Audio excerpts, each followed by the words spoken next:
आज हमने अमेज़ॉन से विस्कर मंगाया है। मैं दिखाती हूँ आपको। तो ये बैटरी पे चलता है। इसको यहाँ से हम 2 बैटरी डाल सकते हैं। ये है इसके अंदर। फिर इसको यहाँ से बंद कर सकते हैं। ऐसे हम पहले हम कॉफ़ी बनाएंगे।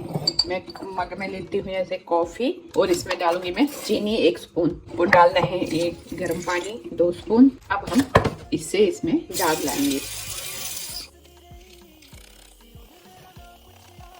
इसका इतना ये बहुत ही अच्छा प्रोडक्ट है, सिंपल है और छोटा सा है। आपको अगर ये बाई करना है तो आपको मेरे बायो में इसका लिंक मिल सकता है। कॉफी भी कितनी अच्छी इसमें जाग आ गई है। आप ये कॉफी में डाल के कॉफी एंजॉय कर सकते हैं। लस्सी को भी बना सकते हैं ऐसे। ये लस्सी का गिलास है, इसमें भी आप ये ऐसे कर सकते हैं इसको।